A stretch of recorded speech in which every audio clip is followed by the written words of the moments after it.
Good morning, good afternoon, good evening, whatever time of day it is, wherever you are, welcome. We're so glad you're here. If you're here in real time, please let us know. Drop your thoughts, comments, support in the chat. And if you're watching this later, don't worry, we go back and check. So leave your thoughts and questions in the chat there as well, and we will come back and check on you in a couple of days. So, welcome to the Create Conference Speaker Series. Our goal here is to give folks a little glimpse into what makes the Create Conference so special. And this is our inaugural conference. By we, I mean She Leads AI. It's our inaugural conference. It takes place October 11th through 14th in Salt Lake City. And we have an incredible lineup of speakers.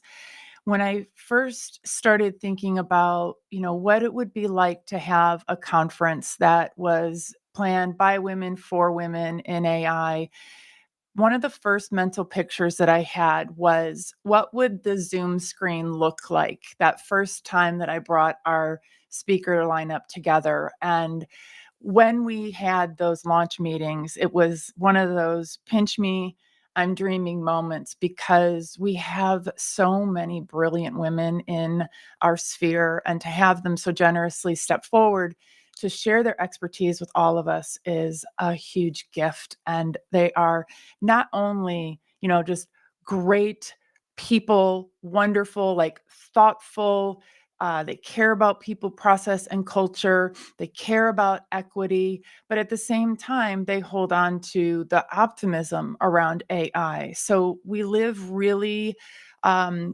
really thoughtfully in that middle section, right? In that concentric circle where there's a ton of peril and there's a ton of promise in AI. So I want to take a second and just check to make sure that we are showing up live on LinkedIn.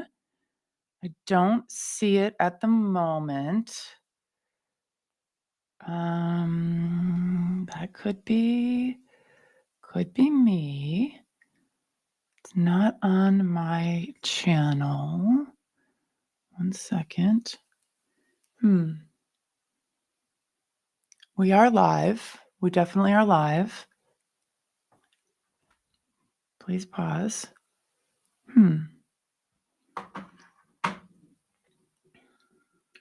Guest hosts, bear with me here. Just want to make sure that we are definitely streaming. We should be streaming to LinkedIn, YouTube, Facebook, and it doesn't give me any indication that we actually are. Hold on. Oh, there we go. We're here. No, we're not. Yes, we are. Yay, you're here. Okay. All right. So before I hold on. There we go. Okay. We're all caught up. All right. So today I have Trudy-Ann Armand, Pamela Oberg, and Michelle Muncy-Silva with me, and I'm really excited to bring them on stage. These women are all founding members of She Leads AI, and they each have their own niche in the AI world. And I'm excited for them to bring to you their perspectives from within their zone of genius, as well as some overarching observations on the macro environment that we're navigating in AI. So why don't I bring up first Pamela? Here's Pamela. Here's Trudy. Here's Michelle Muncy-Silva. We're here. We did it. Hello. Welcome, welcome, welcome. Okay, we've got some people. Christine Simonson, so happy to see you. Adil, Karina, Rachel Zipsy. Wonderful to see our friends in the house. Before we dive into anything too meaty or specific, I'd like to take an opportunity to have each of you introduce yourselves. Tell us a little bit about how you came into AI and what you've been up to. And let's see, where you're tuning in from. Pamela. Oh, I get to start? Yes. Excellent. So I'm Pamela, and I work at the intersection of people, process, and possibility. And Mm. I am consulting with leaders and growing businesses on how they can build their strong foundations. And I've always been kind of a tech nerd. So AI definitely fed that nerdy, geeky side of myself. And as someone who specializes in operations, I really saw opportunities early for how AI was going to help us not just become more efficient and more productive, but really rethink how we approach problem solving, how we approach innovation, how do we give people the space to do those things. So I'm super excited about all that. Yeah. Awesome. People need you. They need this in their lives. Blue sky strategies, blue sea strategies, Sea Blue blue, Strategies. sea Yep. blue, sea blue. Thank you. Got my colors reversed. Sea blue strategies. Okay. Michelle, how about you? Hello, hello. Coming to you live from the wilds of Nevada currently, and I am the executive director of She Leads AI Academy. I am also the host of the podcast Empowered by AI, and I got into AI actually from a point of resistance because someone that I was working with was like, "Have you seen this thing going on over here?" And I was feeling overwhelmed with a full-time job, a side hustle. I was doing all the things, and I just could not handle one more piece as a solopreneur and a full-time employee. And I just was like, no, no, not one more thing.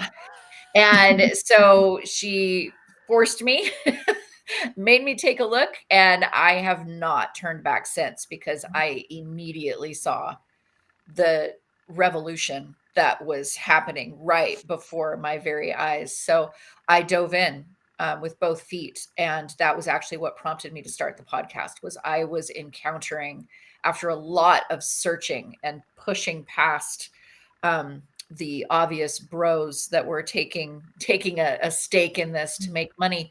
I found a lot of amazing women doing amazing things and running businesses from purpose and from heart. And I just wanted to help amplify that. And so that was what started the podcast. And that was what introduced me to Anne, someone who epitomizes that. So thank you so much. Happy to be here. So glad you're here. So glad you're here. And Trudy, tell us about you. Hi, everyone. I am Trudy-Ann Armand, and I am coming to you from sunny South Florida. As far as how did I get into AI? Well, it started with sheer frustration and overwhelm, kind of the opposite of how, I guess, Michelle, you were resistant. I was like running towards it. And I started out as AI curious, like, oh, this is cool because I love technology and I've been in the learning space and performance improvement space for many years. And so I'm like, oh, this is cool. And so then I went from AI curious to AI enthusiast. I'm like, this is really cool. And now I want to tell everybody about it. And so now I've moved into AI strategy because now it's overwhelming. There's a lot of it. And so how do we help, direct the efforts and make it a tool so that we can use it to help us. And so that's kind of what I do with women specifically. I'm really passionate about empowering women in as many ways as I can. And so this is one of the ways that I'm doing that. Awesome. Okay, so we have a couple of things that we have already decided ahead of time we want to talk about. But one of the things that came up for me as I was hearing the three of you share a little bit about your relationship with AI and what you're up to now is the unique relationship that women have with AI itself, how we relate to AI, how we're talking to it, the projects that we work on with it, and then what that means for women who are able to then go out and leverage AI to do new things, whether it's they are repotting themselves in their career entirely, whether it's they're hoping for more responsibility, maybe they have hit their peak in their, the whatever type of ladder they might be climbing, and there isn't another job, in front of them, but they add AI into their repertoire, and now they have a whole new avenue to explore in their career. Maybe it's that they are an entrepreneur and they want to improve their own business processes. Maybe they're an entrepreneur and they want to create AI-driven products. Can you each share your thoughts and just chime in as in any order? Share your thoughts on how women are uniquely positioned to take advantage of AI right now at this very time. I don't mind diving in if you guys are okay with that. It's a good one.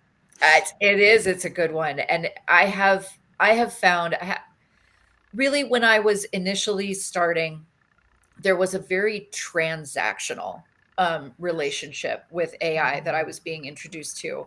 It was a lot of that, almost like the next big thing trend kind of attitude, where it was, if you give me this amount of money, I will teach you how to prompt, and I will give you this prompt library, right? We all remember that. Oh, yeah.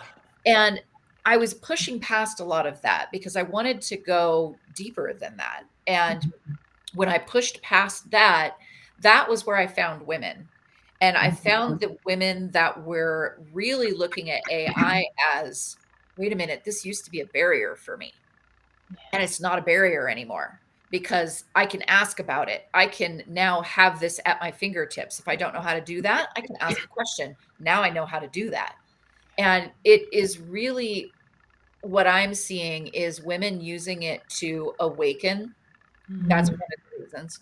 They're using it to awaken passions that they maybe had to put on hold for a while. And they're using it to reduce barriers that used to exist for them in the past. And as they do that, they want to bring in others.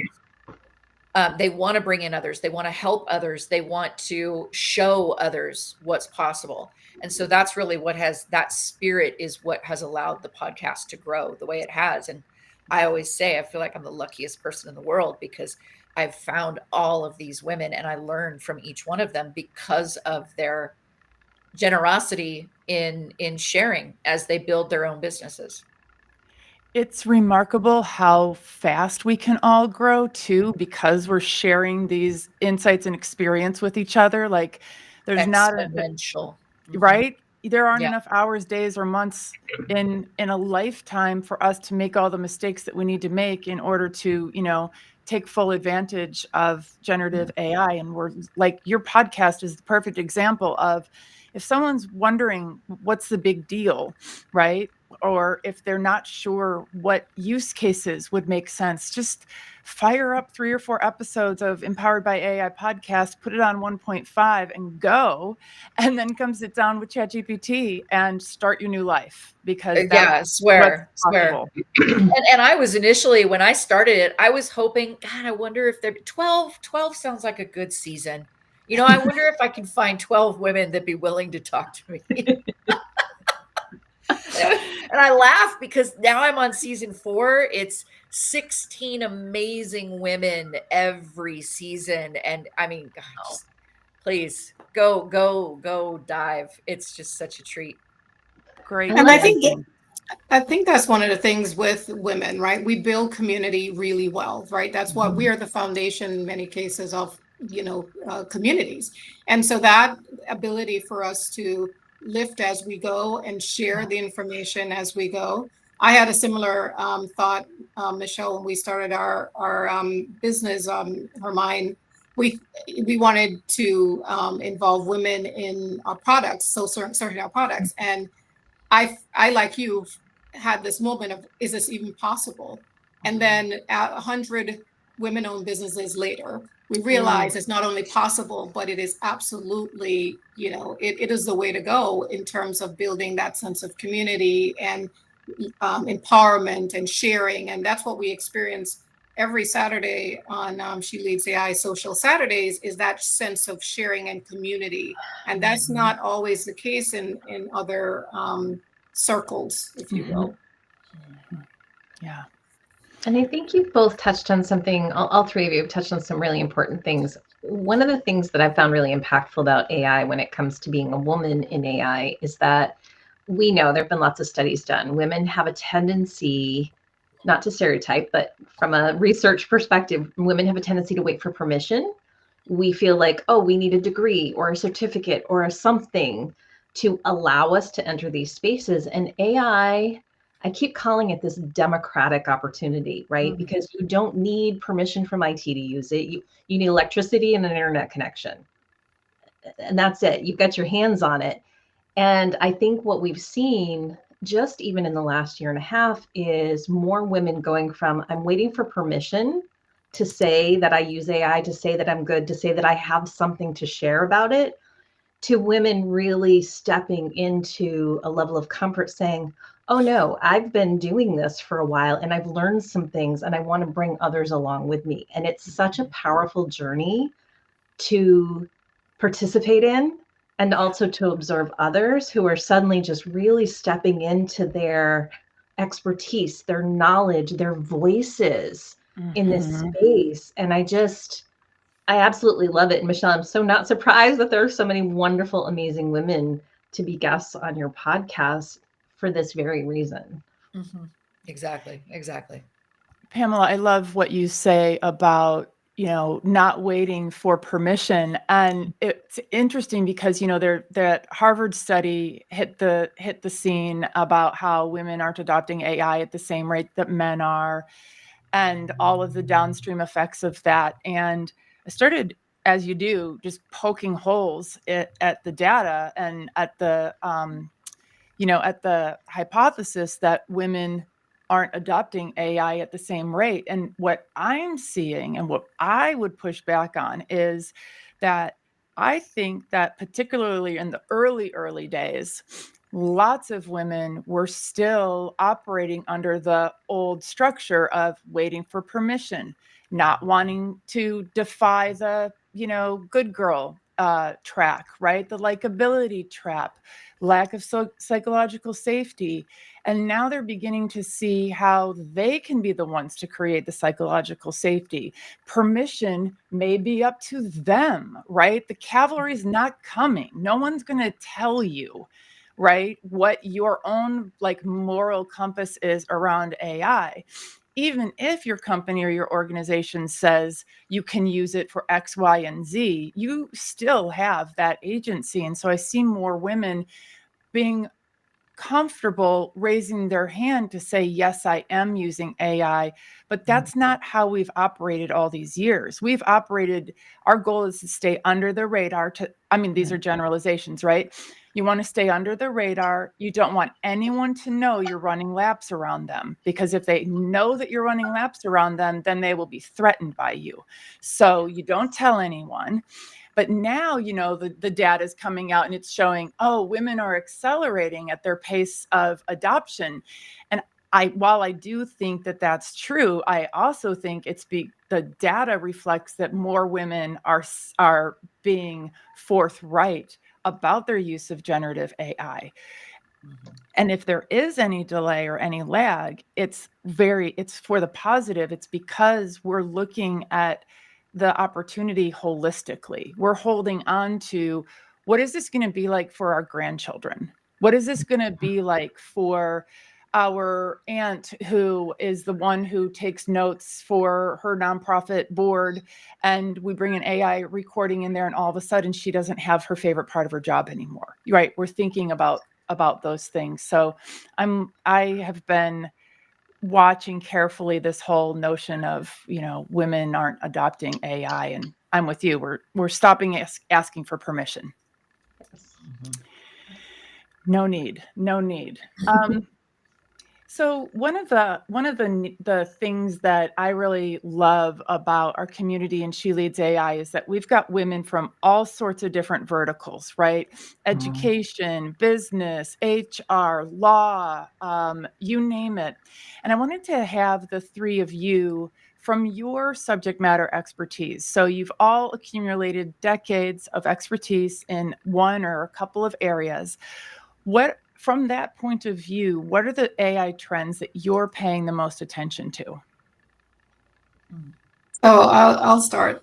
So one of the things that I'm noticing is that, and I don't know if it's necessarily considered a trend per se, but the use of custom GPTs as lead magnets, as freebiums, as tools in operation to help optimize, streamline business. I'm seeing a lot more of that happening, and people wanting to build their own, in addition to obviously contracting with others to build it on their behalf. But what I'm seeing is a lot of increased comfort and realization that if you do the task more than a couple of times, then you might want to consider, using a GPT, a custom GPT for that. So that's what I'm seeing right now.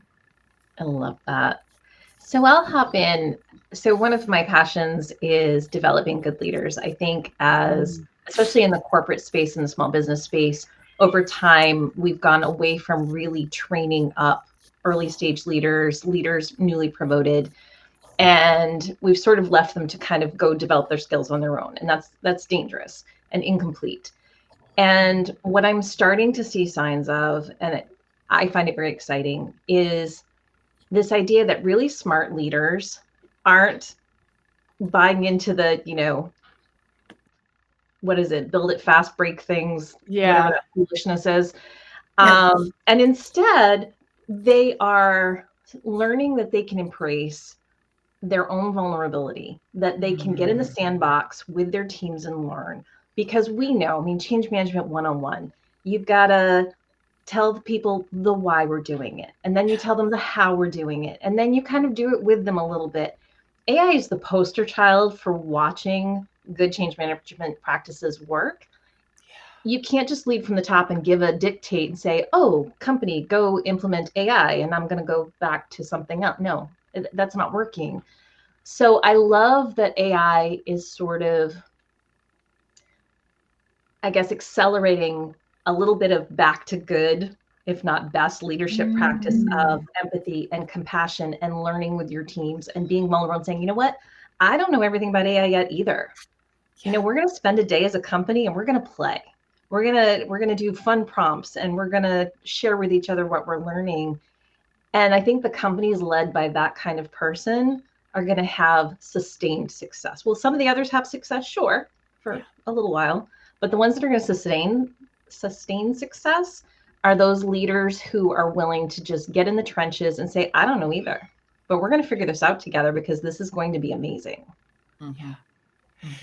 Pamela, I want to pull out one of the things that you said there about empathy and compassion and going back to at least what was good, if not great. How do you see women leaders uniquely capable of doing that? And I'll give a little bit of a case study for you to react to. One of my clients is a university foundation.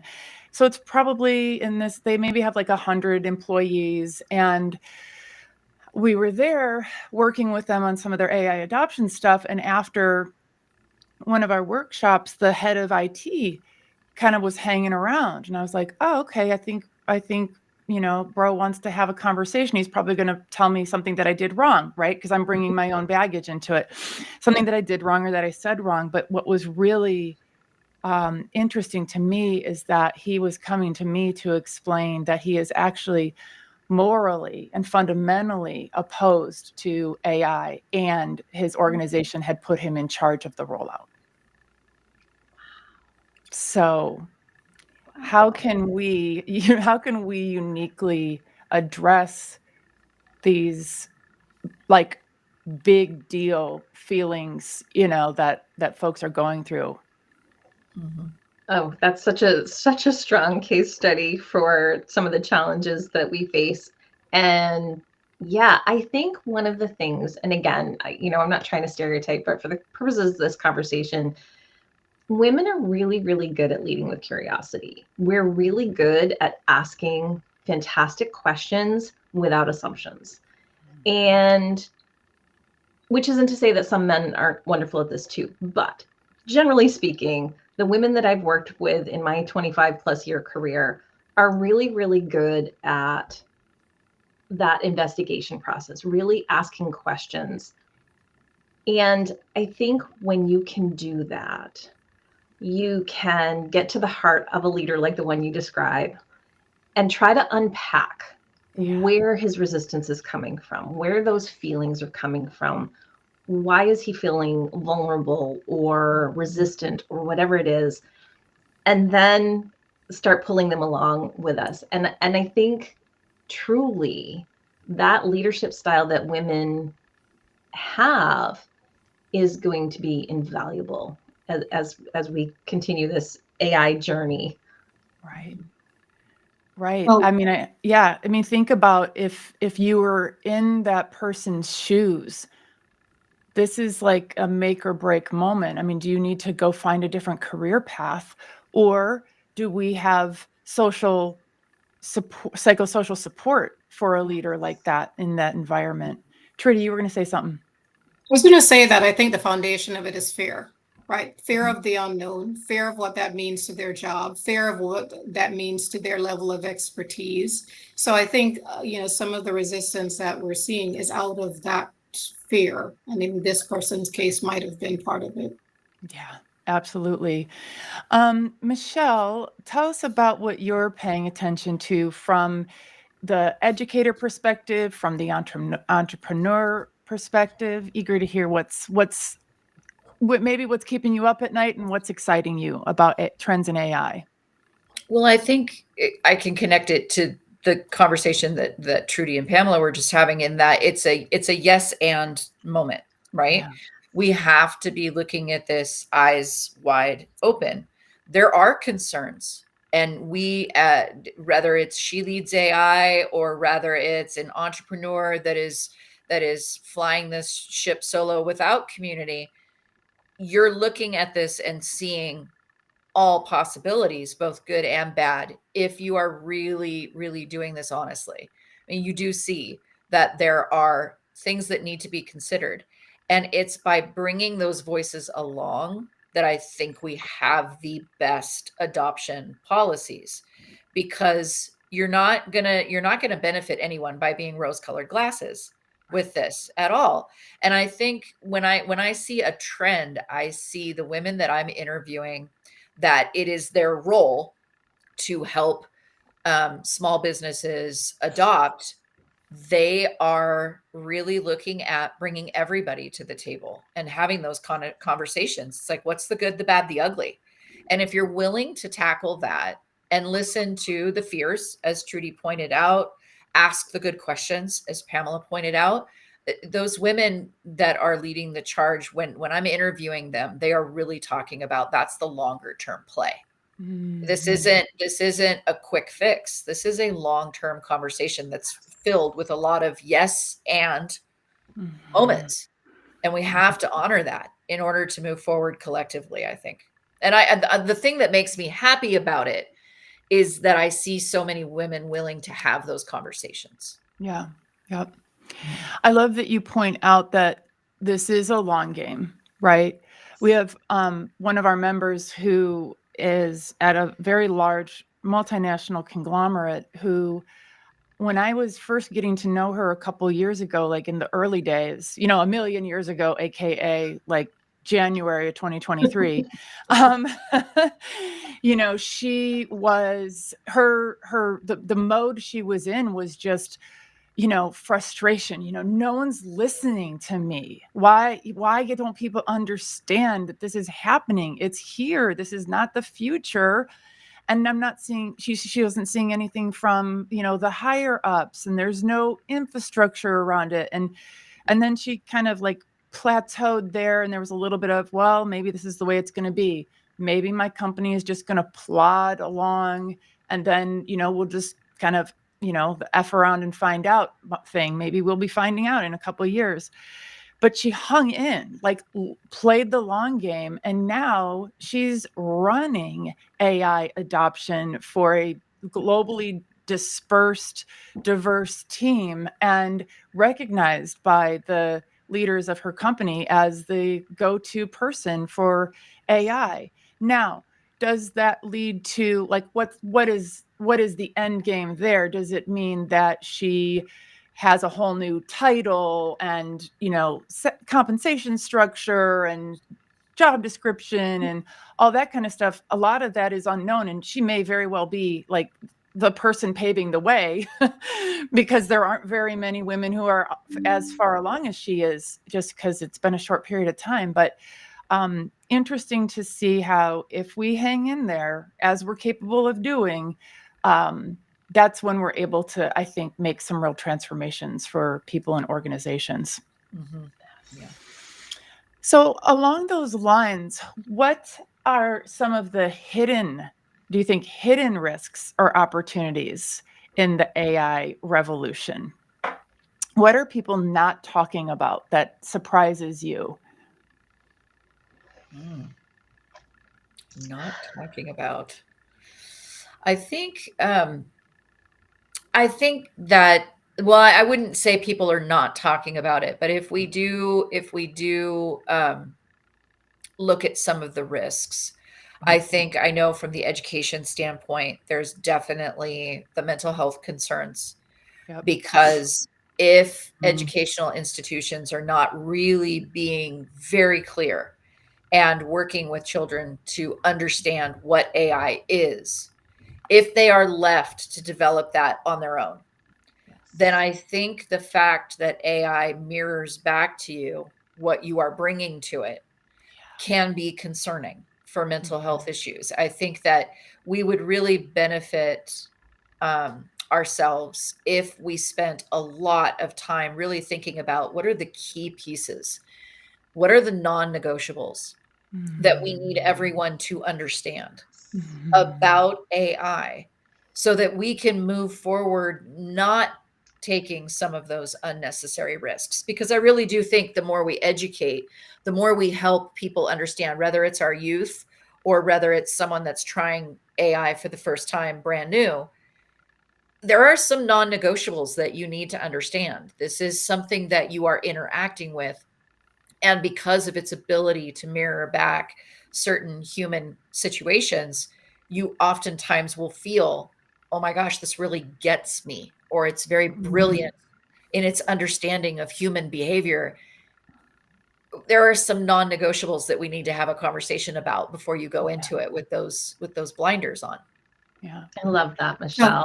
And I would love to add to that just a little bit.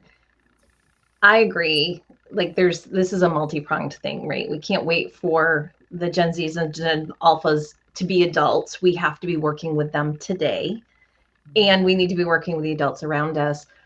But it's important to remember also that there's always going to be people who have expertise in a certain area. And it's incredibly important to bring the people who are impacted into the conversation. So for this particular thing, we can't just take all of our amazing and wonderful researchers and education experts. We need to talk to kids. And I'm going to give an example of this. Many, many years ago, I was working with a particular state that had a laptop initiative statewide. It was wonderful. It was a wonderful program. They were in partnership with a big tech company. New governor came in, not a particularly well-educated person, not someone who was tech savvy.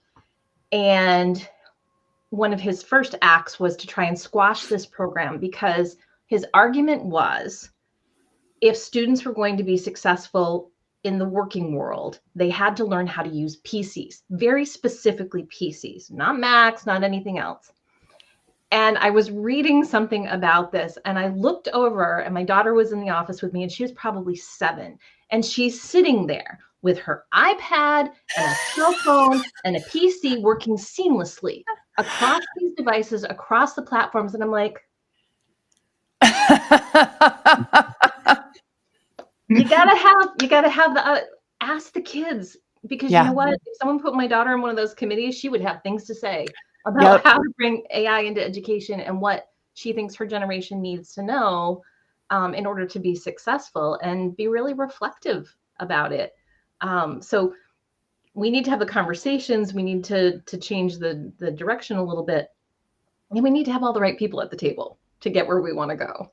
Oh my God, that is Oh my gosh, we should talk about that all the time. We should remind ourselves of this all the time because, we think we know stuff, and the research reflects something, and there's a policy that reflects something. My daughter's college is loud and proud a co-pilot school.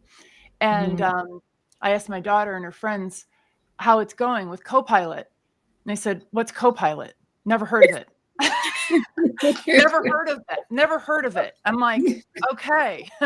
Literally, and her school is supposed to be like on the cutting edge of Gen AI policies and all this stuff. And I'm like, yo, committee, have you talked to a student about how they're using it? And by the way, they're all worried about doing something wrong. I'm sure there are kids who are like, yay, a way to cheat. Well, also change the system, change the way you assess and evaluate students. But it's this.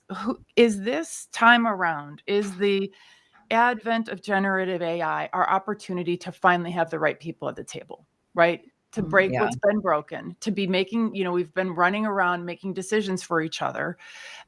Maybe there's another way to do it. And this is our excuse to change those systems and that structure.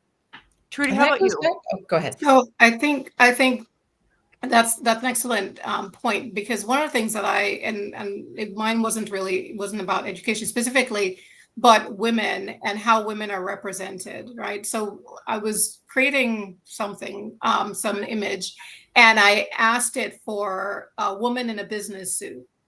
And it had her, and I wanted her in a corporate office and whatever. The image it created was an over-sexualized image of a woman in a three-piece suit, no shirt underneath, whatever. And I said, just out of curiosity, let me do the same prompt, but make it a man. There was the only skin that was showing were his hands and his face. And so when we talk about, how we make sure that we're at the table and that we're looking at, this kind of black box AI, right? We don't know what was used to program, but clearly this very, I thought, very benign prompt revealed that the perception was of this over-sexualized female in a corporate setting. Why is that? And so when we think about, having us at the table, right, in the case of kids when it relates to education, the same thing is true for women, how we're represented and what we're putting in, and, how we make sure that it is a true reflection, not someone's perception of what we are. So I think that's really an important thing to think about as we are at the table. I love that you brought that up.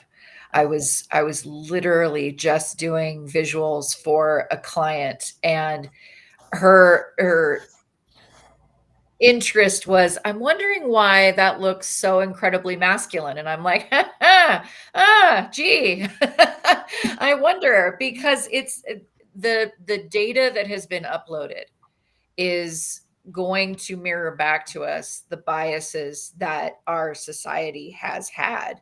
And so that's one of the arguments for us being more involved, is the ability to be the voice, whether you're a partner with a visual enterprise or whether you're contributing to the model for an AI video making tool or an AI movie making group.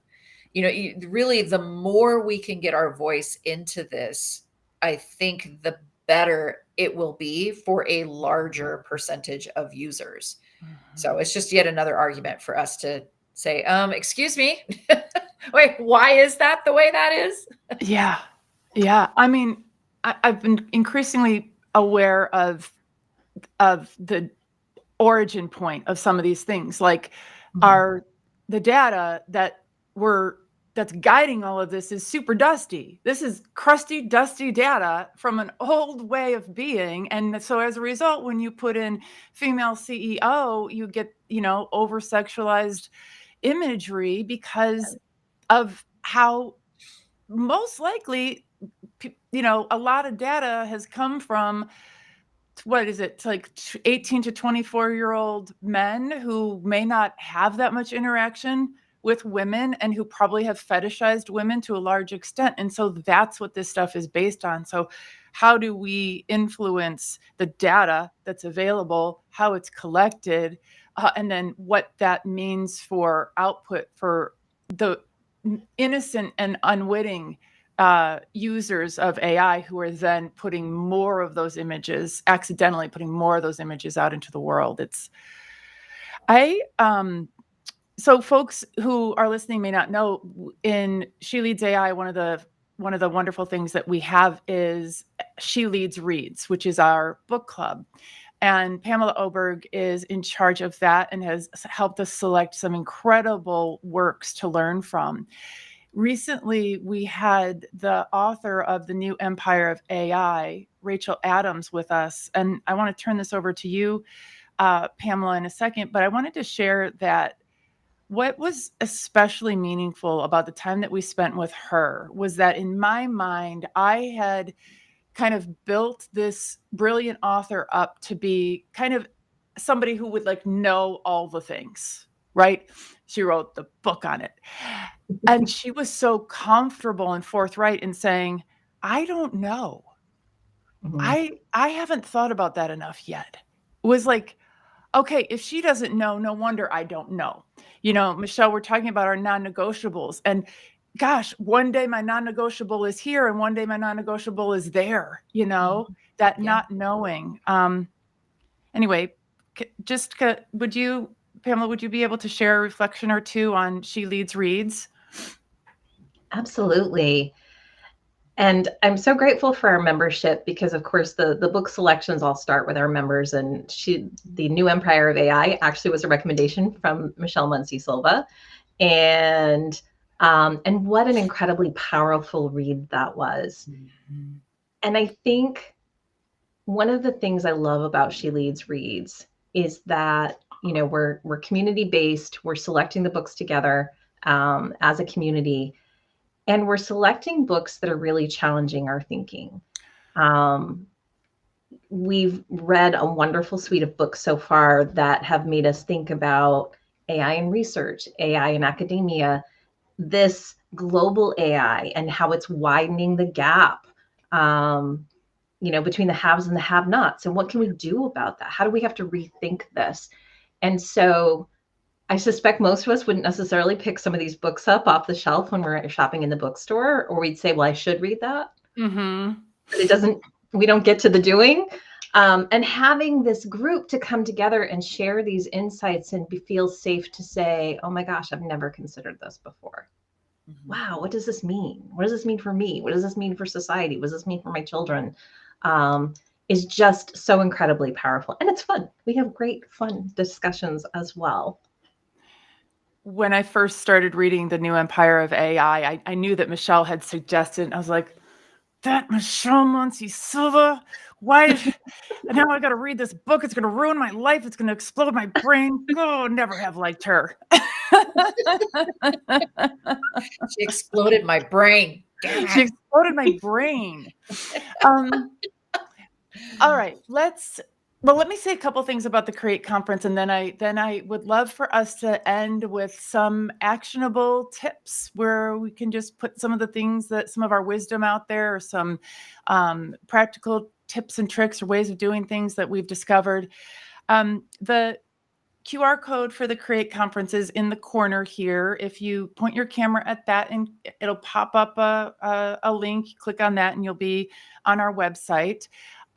It's October 11th through 14th. The 11th is our day of pre-conference programming. And we have 3 workshops. They're 4.5 hours that we get to spend together. One is a build-a-thon. It's run by Kate Kisoti of Microsoft. And who knows what we will be building in October. So sign up so that you get to do like the building of the first next thing. I'm teaching an AI foundations course in AI leadership, and we have an amazing woman, Christina Rava, helping us figure out how to monetize our expertise in AI. We have so many members and so many people in our extended community who have amassed just vast amounts of knowledge about AI and how we can use it to serve our communities, serve our clients, serve our friends and family. And she's going to step us through the whole process of, creating an offer. How do you talk about yourself? How do you come up with your prices? And you'll walk away with work product that you can use right away. So that's the pre-conference programs. Then the 2 main days are kind of a traditional conference in a way, but we've built in a lot of opportunities for kind of organic, but also a little bit structured networking, so that this is an opportunity for all of us to make new friends in AI, to connect with the people who we've known for some time but never had a chance to hug, and to really launch or build on relationships that we know.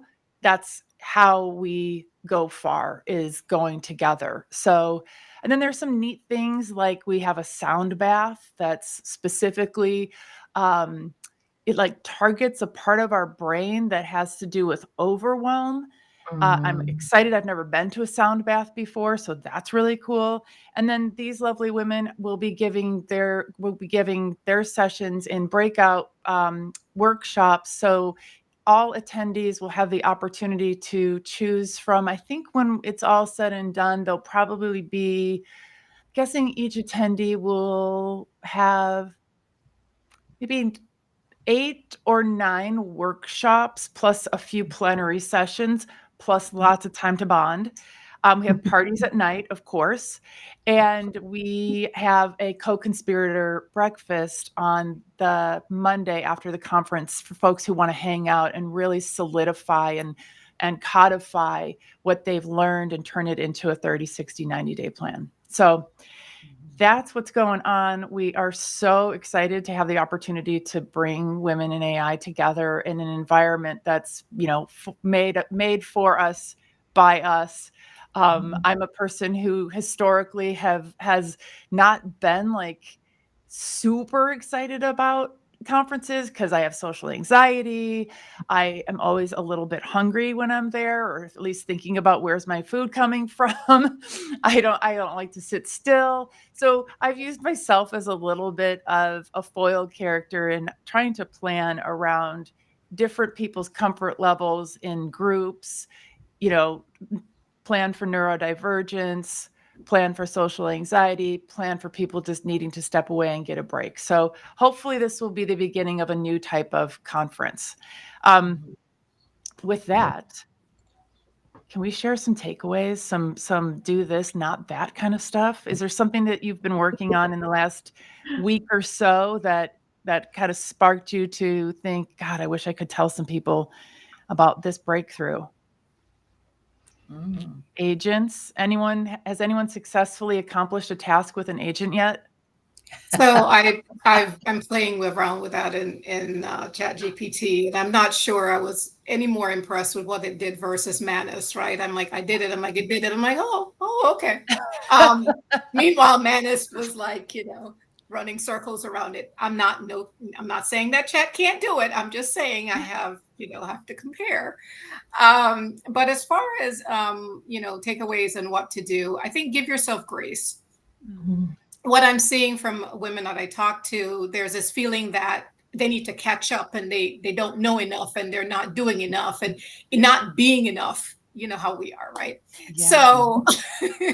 So that's one thing, is to give yourself some grace. There's so much to learn. And I think my brain, you're talking about your brain exploding, my brain has probably tripled in size since I started playing with AI. And there are so many different paths to go down. I'm not going to say rabbit hole, right? But paths to choose from, that it can become overwhelming. And so I think just, give yourself grace, have fun, because it is fun. Look at what it can do, or what it did, or what it said, or, oh, I didn't know it could do that. Oh, I didn't know I could take a picture of my closet and have it tell me what I could wear, So, really have fun with it, and experiment, try things, and bring other people along. When you find things that you have these aha moments. I recently, it's talking about bringing people along. I made a custom GPT for my dad for his medication so that he could interact with it and so on. So again, think outside the box when you think about using it in your real life beyond your day, maybe your 9 to 5. What are other things you can do? And again, give yourself some grace. Can you say a little bit more about the GPT that you made for your dad and how it works and what was it like getting him to adopt it? Was he just all in or what? So my mom had him all in. I don't know if he was all. She said, "I need you to build a GPT for your dad, and then enter his medication so that he can ask questions about it and his medical conditions and things like that." And so for him, it's really a way to just ask the questions, or at least set up some questions that he can then take to his doctor and have that conversation so that he feels more comfortable doing that. So I think it was a request that I fulfilled for my parents. Lovely. Lovely. That's a brilliant way to document, because I'm kind of thinking about how, like with our parents, I feel like a lot of times I know what's happening, or I find out what's happening, and I'm going, well, how come the doctor didn't know about that? But perhaps the custom GPT can help with capturing some of that information that then when you're in the doctor's office, you can call that up and say, that's interesting. So last Thursday, you told me that your leg was aching or that your foot was numb. You're not going to mention that to the doctor?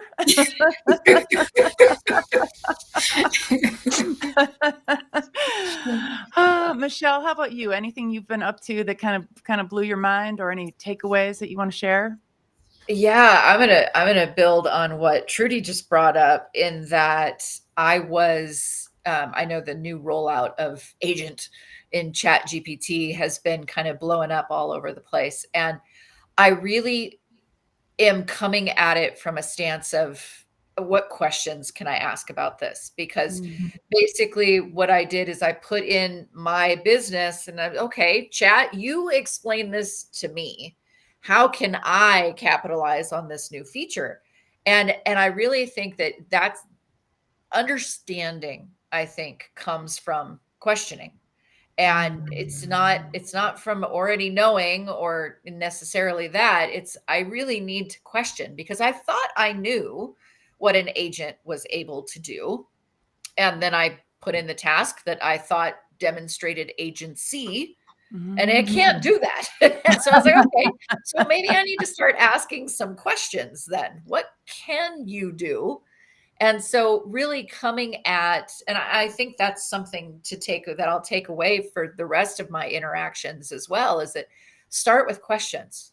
Yeah. Like, help me understand what's possible here. If I give you my context, if I give you my business, if I give you my scenario, what can you do for me with this new tool? Help me understand what's possible. And it's an educational experience, I think, starting with a question.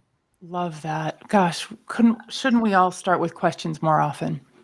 In general, in real life and in working with our AI life. How about you, Pamela? So I have not jumped into the pool of agents yet, but I'm super excited about our upcoming Social Saturday to talk about that, because it's been on my radar for a while.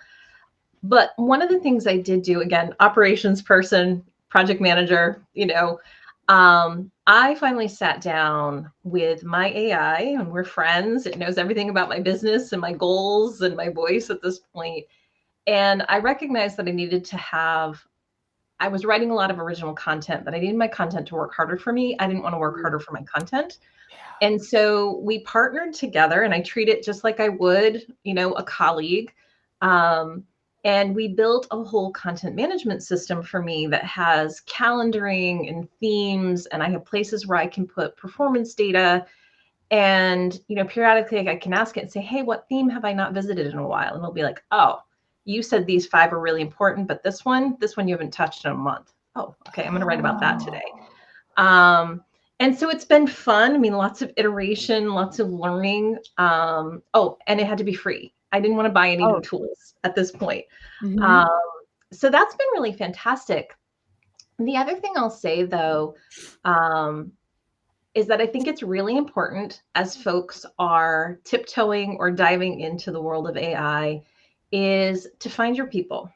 Yeah. Find a community where you can surround yourself with people who are at all different levels of learning and knowledge, but that you feel comfortable with, who will challenge your assumptions, who will push you to think differently or deeper or further in a really healthy way, because we can all sort of sit in our little bubbles and try to do this on our own.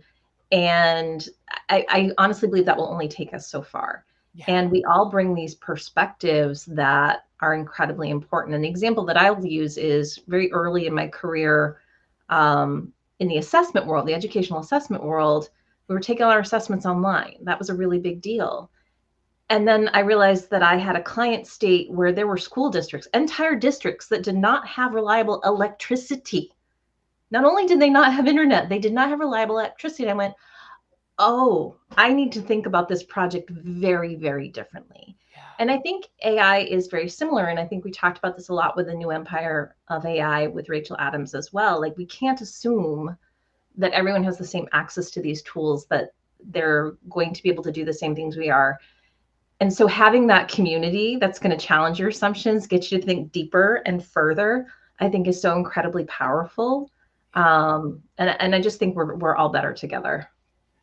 I so agree. One of the things that this is a hill I will die on, is that the best learning is happening at the community level, right?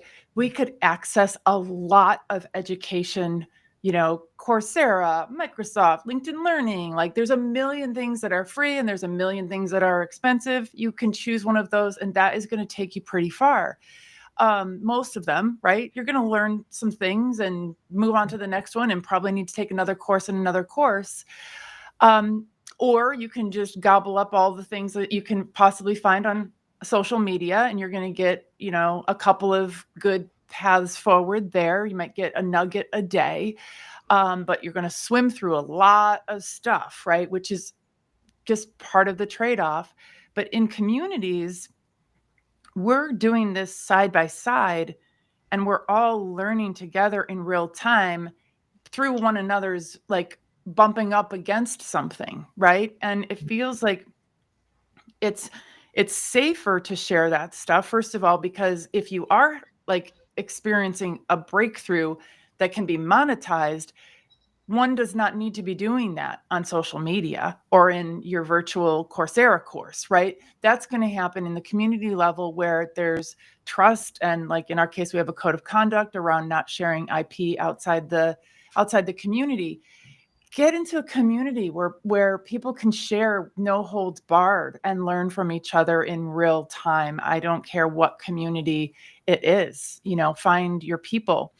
And if you're out there and you're a woman in AI, whether you're, like, AI curious or also AI resistant, AI ambivalent is a little bit harder to tackle, but that's we'll be there for you someday. We'll figure that out. We'll crack that nut. You know that you've got these 4 women on the screen who are in your corner. Like, if you don't have besties yet who are doing the AI thing, reach out to us as individuals, get to know She Leads AI, but just know that we are out here. To Michelle's point, a couple years ago, we wondered, gosh, could you put together a 12 episode season? Are there even 12 women in AI out there who are willing to talk to me? And now I have like 1,500 women in AI in my LinkedIn. And Karen Smiley, one of our, extended community members, she leads rights over on Substack, and she's got 646 women who write on AI on Substack. So we are out here. The communities are out here. So yeah. Well, ladies, thank you. It was so awesome to spend time with you. Even if I have to, come up with an excuse like a live show to be able to just chat with you. It's worth every minute. Everybody thanks take for- out that cell phone now. Get that Everybody QR take out the code. cell phone. Get your phone out. Point it at the Get the phone QR out, code. QR Point code. it at the QR code. Come see us. There will be hugging. So if you don't like hugs, make sure you wear a shirt. Yeah, exactly. Okay, Well, personal bubbles.